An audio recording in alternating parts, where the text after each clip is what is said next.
The Week in Doubt, episode 291.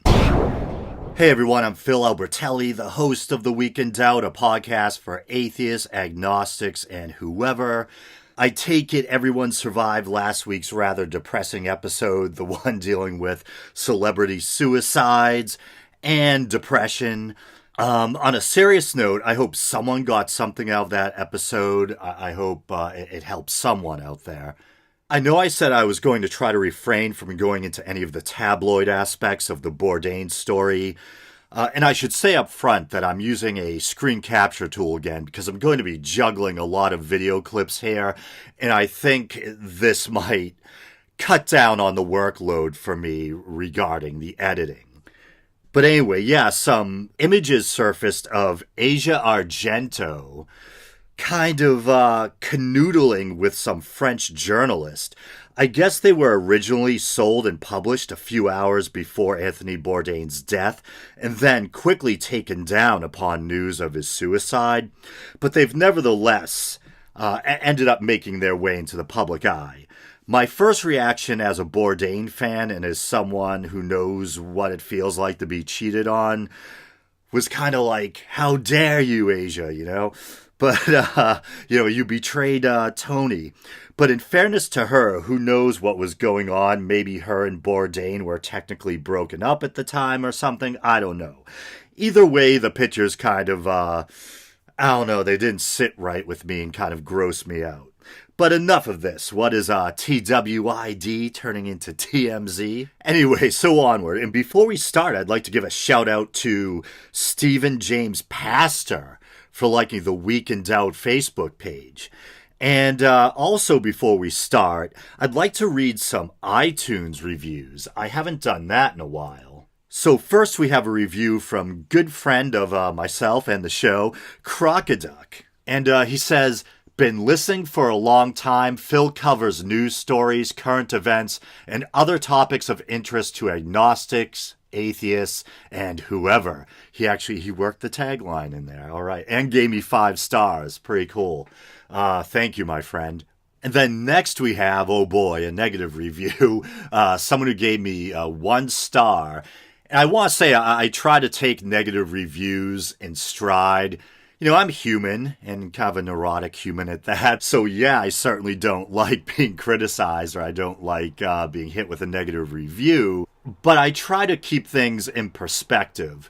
And, I've been doing this show for several years now. And I still have 4.5 stars out of 5 on iTunes. And I'm very thankful for that. And hey, that ain't bad. So if I have to deal with a negative review every now and then, it's not a big deal. I, of course, prefer constructive criticism to just someone, panning me or my show. Not much constructive criticism here. So 1 star. And this is by someone using the alias or online handle random guy on his phone. And for a minute, I thought that was the criticism of the show.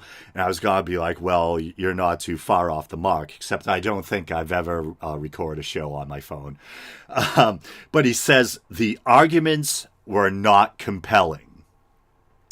And I'm like, okay, so I guess logically it's safe to assume he's probably some sort of believer or theist, a religious individual, a Christian perhaps. And he didn't think that my arguments against literal belief in a God or an afterlife or against organized religion or whatever were very compelling or convincing, which is really no surprise because I think you're not going to. And first of all, I've said several times on the show, it's not my goal to try to convert people to be some kind of evangelical atheist, out there trying to make non-believers out of people.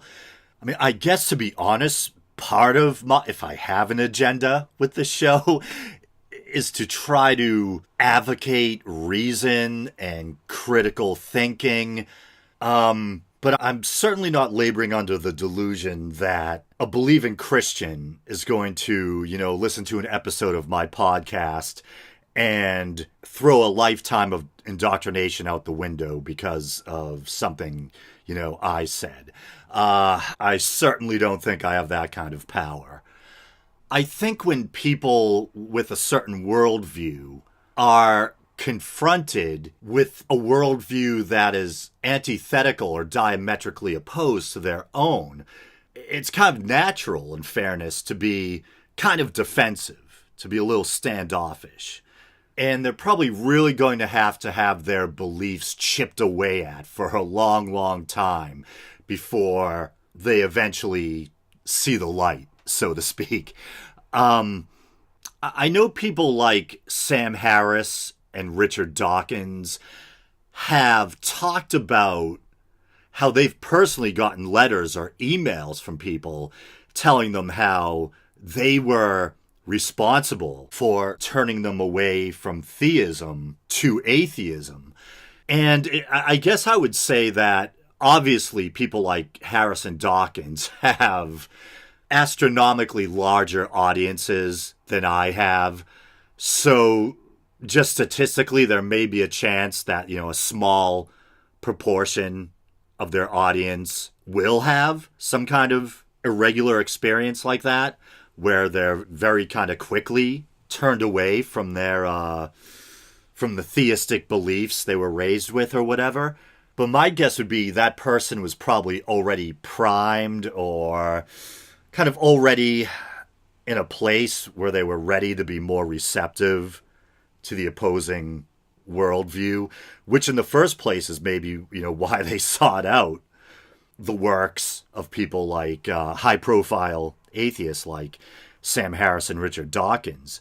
And I don't know where this person is in life. I don't know if they're in kind of like a crisis point where they feel like maybe they're entering a transitional period where, they're starting to question religion and they feel like they're becoming more open to atheistic arguments or whatever.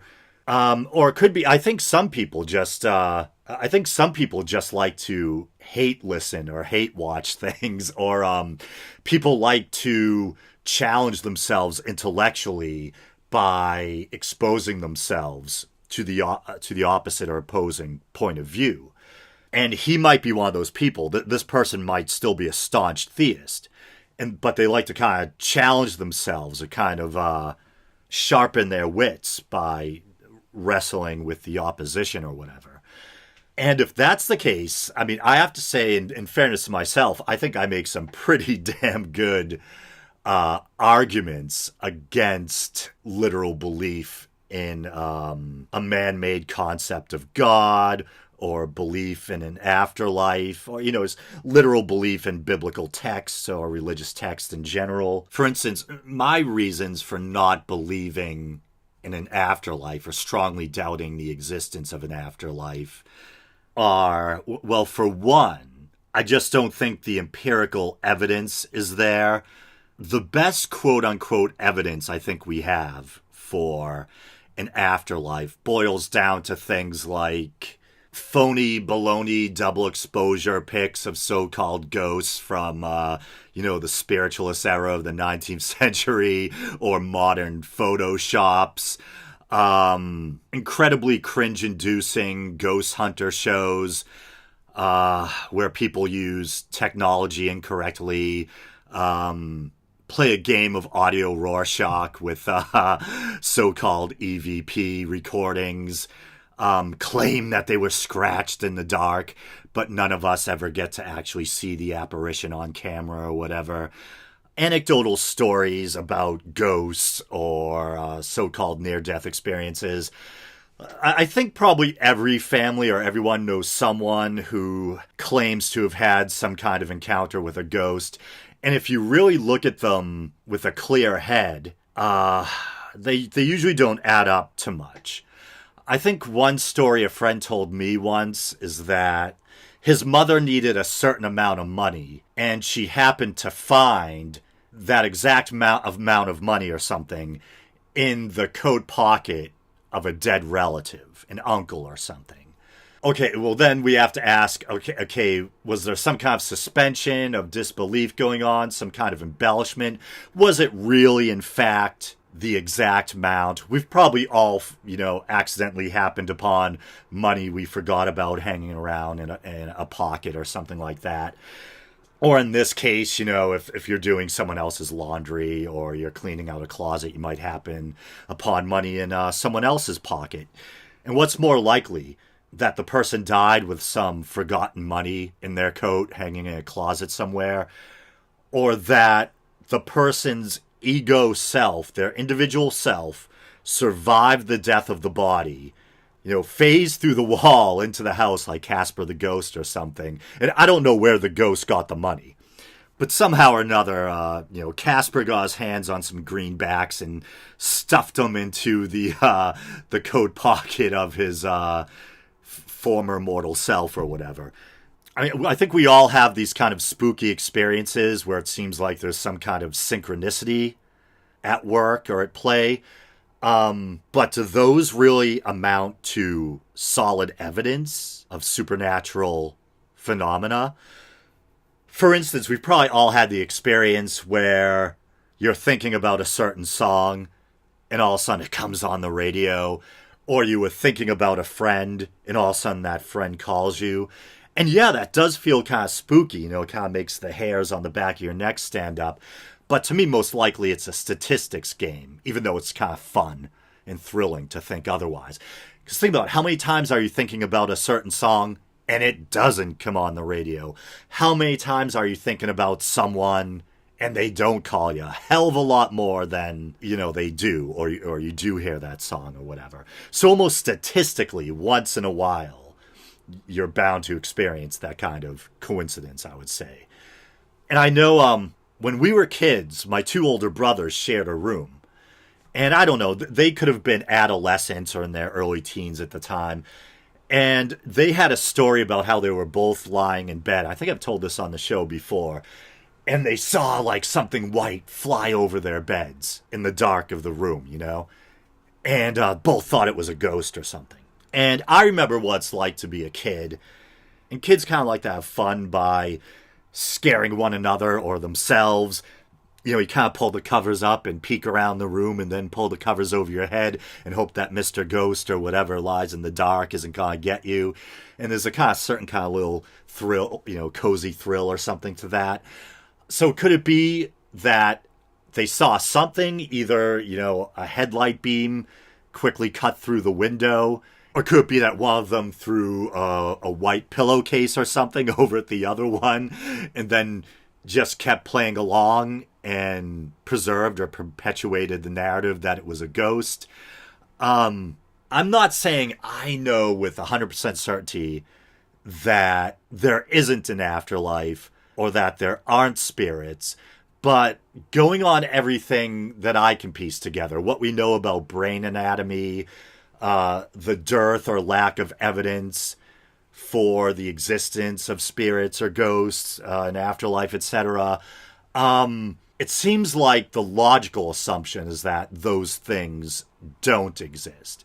And the best evidence we can muster up are anecdotal stories that can be explained away naturally, that's not very good evidence.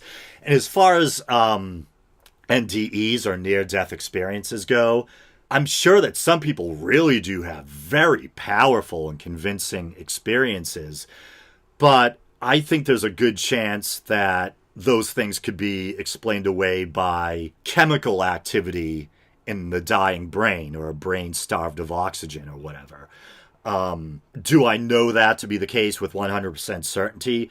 No, but once again, due to a lack of any strong evidence of the existence of an afterlife, no matter how badly we may want to believe in one, either the evidence is there or it isn't, and we should care about the truth. But once again, if the best evidence we have are anecdotal near-death experiences that may be explainable via activity in the dying brain, or really kind of weak and dubious anecdotal stories about ghosts, that's not good evidence to me. It's not. And from everything we know about the brain, there seems to be a direct correlation between consciousness and the physical brain, and personality in the physical brain. We know that if you damage a specific area of the brain, you can cause a correlating deficit in performance. For instance, if you damage the frontal lobe, there may be changes in personality, impulse control, that kind of thing. We know there's a direct correlation between the buildup of plaques and tangles in the brain and the devastating neurodegenerative disease known as Alzheimer's. Damage a certain part of the brain, and you can damage the ability to speak, the ability to recognize faces, etc., etc. So the brain does seem to be this admittedly very impressive and complex kind of a multifold organic machine with different parts responsible for different functions. And I've never seen any convincing or compelling evidence that the individual self can survive the death of that fleshy machine, brain death or bodily death. And I'm not saying that's what I want to be true. As I've said ad nauseum on this show, for me, the journey of going from being a young believer who is taught that there's a God at the center of all this or behind all this, who created us, imbued everything with meaning, and that when we die, we'll get to spend eternity with our loved ones, etc. Having that kind of carpet slowly pulled out from under me, granted because of my own sense of reason and putting the puzzle pieces together, that carpet was slowly being pulled out from under me, or, having my reason slowly erode my faith, and having to confront these deeply troubling ideas that there may not be an afterlife, there may not be a higher power that gave all this purpose, and that when you die, that's it. Those were really tough concepts to wrestle with. And I experienced some very dark nights of the soul wrestling with those things. But still, for some reason, I was stubborn or principled enough that the truth mattered to me. And even if it meant looking a nightmare in the eye, I wanted to know the truth. Even if it meant staring into the abyss. And no, I won't bother with the hackneyed Nietzsche quote about staring into the abyss. But you know what I mean. Looking these horrible concepts in the eye, that, after being raised religious and suddenly really being confronted with the horrible possibility that what I was taught, what I was indoctrinated into may not be true, and that when we die, it's just lights out. As horrible of a proposition as that might have been, I still felt some kind of duty to the truth. I rather would know the truth and have to wrestle with that dark night than simply pacify myself with the superstitious dogma I had been spoon-fed growing up, So for the sake of brevity or simplicity, you can simply refer to me as an atheist. I sometimes still refer to myself simply as an atheist. Technically, I consider myself an agnostic atheist, as I think many atheists are technically agnostic atheists. Gnosis refers to the Greek word for knowledge. Agnostic basically means you don't know. You don't claim to know. Just factually, you admit that technically you don't know whether there is or isn't a God, or that at least you think it can't be definitively proven one way or the other. And I'm not arrogant enough to say that I know for certain whether there is or isn't a God. But then the atheist portion of the label refers to the fact that personally you tend to doubt the existence of those things, of a God, of an afterlife, because you just don't think that there's good evidence. And I think, as I've also talked about on the show before, I think my atheism kind of swings harder depending on what we're specifically talking about. I think even like the late Victor Stenger, a staunch atheist, once said in a debate that I was watching, even he is technically agnostic regarding some vague notion of a higher power, the God of the deists or something like that. But when it comes to the faith claims of organized religions, these specific man-made concepts of God, then I swing more towards hard atheism. As far as I can see, all religions are simply man-made belief systems, and you can look at them, you can see how, say with the Judeo-Christian Bible, both the Old and New Testament, you can see how they're essentially cobbled together anthologies written by various authors. And you can even see how the concept of God, the concept of the devil, how these things evolve over time and borrow from other belief systems. You can see how polytheism develops into monotheism in certain cases, including with the God of the Bible. So yeah, not arrogant enough to claim that I know with 100% certainty whether there is or isn't a higher power, an afterlife, but I'm atheistic in the sense that I don't see any good or compelling evidence. And I think we should all try to avoid simply believing in something because we find comfort in it. And I know that can be tempting. In some cases, it might even be a good coping mechanism. I'm sure in some cases, religion really helps people get through some tough times, or it helps them, make sense of the world or keep going. In other ways, I think religion can be very harmful. I think it can breed neuroses.